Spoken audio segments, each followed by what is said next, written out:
Olá pessoal, aqui é Leonardo Montes, diretamente do campo, da região de Uberaba, Minas Gerais, trazendo mais uma reflexão. Hoje, dia 18 de julho do ano de 2017, uma manhã muito fria aqui no campo, mas dando continuidade à nossa série sobre Umbanda e preconceito, nós falaremos hoje sobre a Umbanda nas décadas de 60, 70 e 80. Se você quiser ouvir outras reflexões, acesse youtube.com/medium de Umbanda e se inscreva em nosso canal. Nós estamos já com quase 8.000 inscritos e eu peço que você se inscreva, não para que eu ganhe dinheiro, porque o canal não é monetizado e também não estou vendendo nada. Mas se você gosta, fica por dentro aí, se inscrevendo no canal, que cada vídeo novo postado você vai receber um e-mail, então fica mais fácil acompanhar, ok? E curta também a nossa página no Facebook, facebook.com/medium de Umbanda. Vamos lá. Nós vimos na reflexão passada que a igreja evangélica durante muitas décadas bateu muito feio na Umbanda. Mas isso aconteceu por uma razão muito simples, porque ela precisava crescer e ela elegeu um inimigo, e esse inimigo acabou sendo a Umbanda. Adendo importante, né? A igreja evangélica neopentecostal, né? A gente está falando e obviamente não são todas. Então, para quem não ouviu, fica esse adendo. Então, a Umbanda foi eleita como inimiga desse movimento e bateu muito firme na Umbanda para crescer. O que muita gente não sabe é que, nas décadas de 60 e 70, a Umbanda cresceu de forma vertiginosa. Então a Umbanda saiu daquela coisa de terreiro de fundo de quintal para mega eventos em estádio de futebol. Sim, isso já aconteceu. Existem registros, fotos, né, matérias de jornais mostrando aí vários eventos umbandistas que aconteceram em estádios de futebol lotado. A gente vê, por exemplo, já no finalzinho da década de 60, finalzinho da década de 50, início da década de 60, que as festas a Iemanjá na virada do ano se tornaram muito populares e atraíam milhões de pessoas para participar do evento. Então, entre as décadas de 60 e 70, a Umbanda conseguiu um status que nunca mais, até o momento, né, ela conseguiu novamente. Ela fazia parte de jornal, de revista, de televisão, de música, como eu citei na última reflexão. Quantas músicas existem, né? E são tocadas e as pessoas nem fazem ideia. Para vocês terem um exemplo, vocês obviamente já ouviram aquele ponto, né? Que é muito comum, né? Os terreiros tocam isso para tudo quanto é lado, né? Eu vi chover, eu vi relampear, não é? Mas mesmo assim o céu estava azul. E existe uma música, né, do Rui Mauriti, que ele fez tipo um sambinha nesse ponto.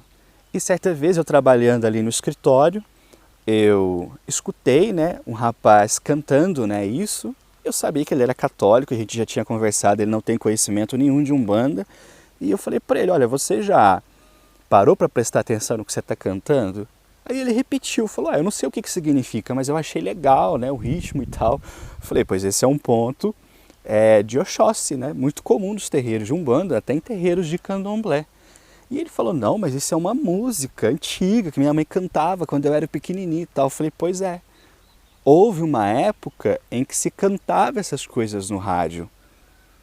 Hoje é muito difícil você achar, né? Aliás, muito difícil não, eu nunca ouvi no rádio o ponto de Umbanda sendo mexido ali, tocado na rádio. Eu particularmente nunca ouvi, espero que tenha, né? Então, houve um período entre 1960 em 1980, que a Umbanda teve um destaque muito grande no Brasil e fazia parte da cultura, e é até mesmo por isso que muitos desses pastores desciam a ripa na Umbanda. Muito bem, mas o que aconteceu então, Léo? Por que a Umbanda teve esse destaque tão grande? Por que ela teve eventos em estádios de futebol que reuniram milhares de pessoas, em festas a Iemanjá nas praias que levavam milhões de pessoas, até Praia Grande, por exemplo, em São Paulo?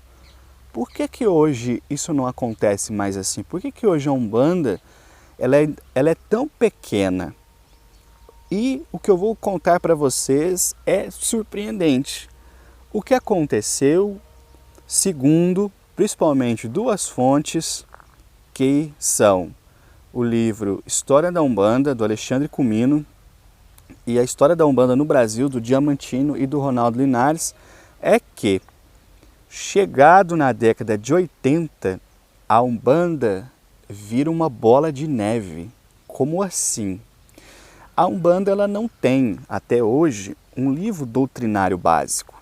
Ela não é como o Espiritismo, que tem um livro dos Espíritos, ou como a Igreja Católica, que tem a Bíblia. A Umbanda não tem. A Umbanda é uma tradição vivencial que você vai passando para frente, aprendendo ou com as pessoas ou com as entidades. E é por isso que há tantas variações de forma de se praticar a Umbanda, porque cada um vai trabalhá-la do seu jeito, embora uma raiz comum. Então a Umbanda não tinha uma codificação, a Umbanda não tinha um organismo central que pudesse coordenar os trabalhos, embora houvesse muitas entidades federativas, mas nenhuma tinha um alcance nacional, como tem, por exemplo, a Federação Espírita Brasileira em relação ao Espiritismo, ou como tem, por exemplo, o Vaticano em relação à Igreja. A gente não via isso na Umbanda. Então, da mesma forma que ela cresceu vertiginosamente, boa parte desse crescimento também se deu de forma torta. O que eu quero dizer com forma torta?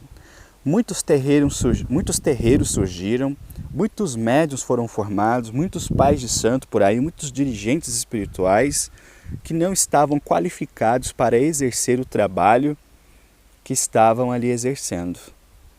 Então diz, essas fontes, que a quantidade de terreiros se multiplicou, a gente via terreiro em toda parte, mas a qualidade dos terreiros era sofrível, ou seja, não havia preparo. A Umbanda passou a ser, em certa medida, uma prática que se tornou uma sombra do que deveria ser. Muitos desses umbandistas, desses médiuns, desses dirigentes traíram os fundamentos da Umbanda quando começaram a praticar coisas negativas, como por exemplo as amarrações, que não é invenção da Umbanda e nem deveria ter nada a ver com Umbanda, como a gente se esforça hoje em deixar claro. Mas é fato que na década de 80 teve muita gente que começou a fazer amarração em terreiro, começou a fazer um monte de porcariada. E isso foi, logicamente, um prato cheio para que essas igrejas que estavam perseguindo a Umbanda batessem mais forte ainda. E o resultado desse descontrole no crescimento da Umbanda, dessa falta de firmeza e de orientação das casas, foi que, produzindo um trabalho espiritual cuja qualidade era, em grande parte, no mínimo duvidosa, isso fez com que muitas pessoas simplesmente virassem as costas para a Umbanda.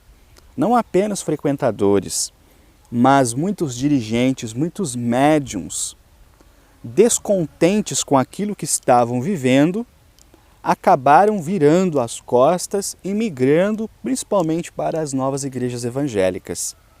Então, uma parte dos testemunhos de ex-pai de santo, ex-médium de Umbanda, não sei o que lá, é verdadeiro. Muitas pessoas saíram da Umbanda para entrar nas igrejas.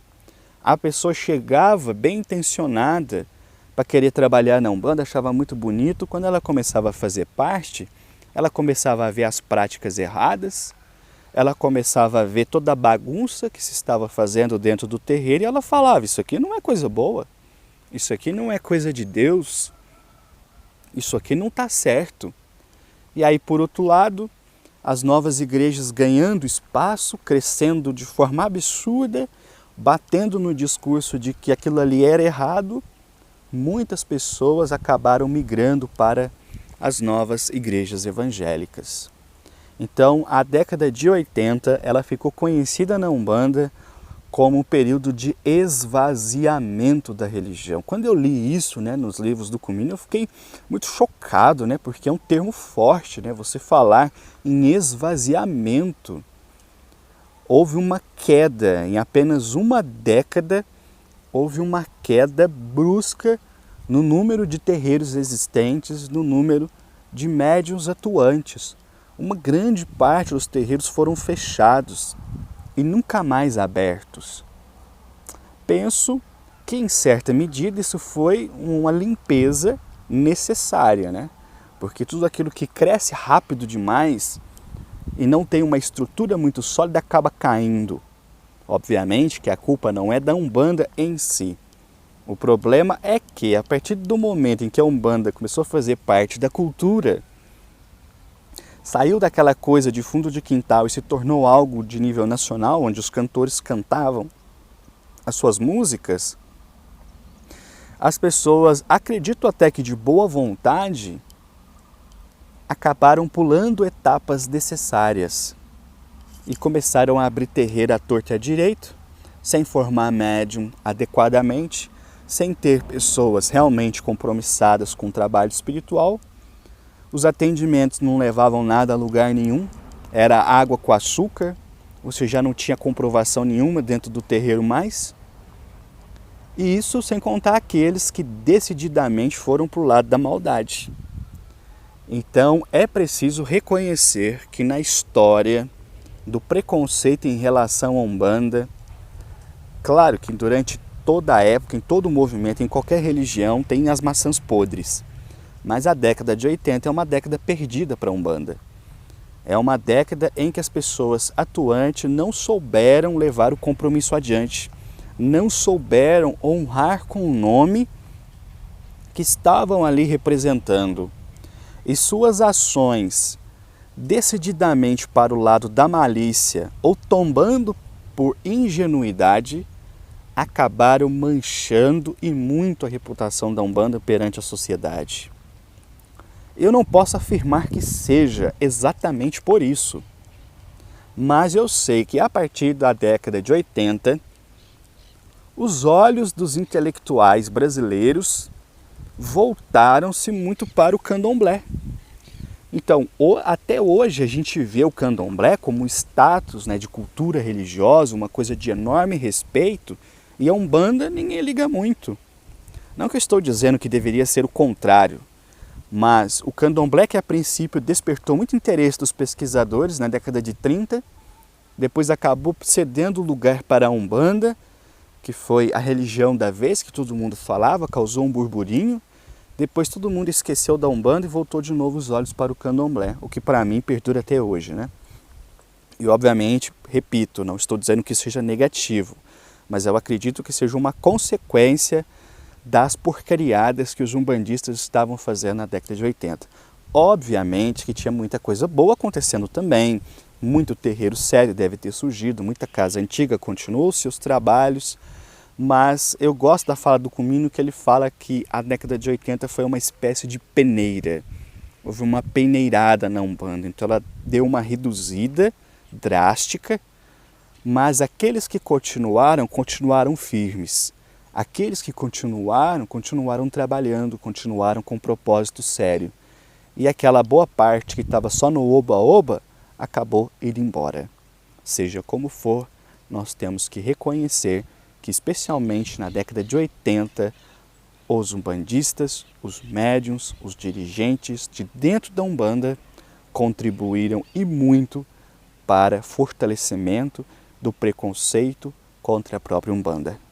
Eu vou parando por aqui. Se você quiser ouvir outras reflexões, youtube.com/medium de Umbanda. Um abraço a todos.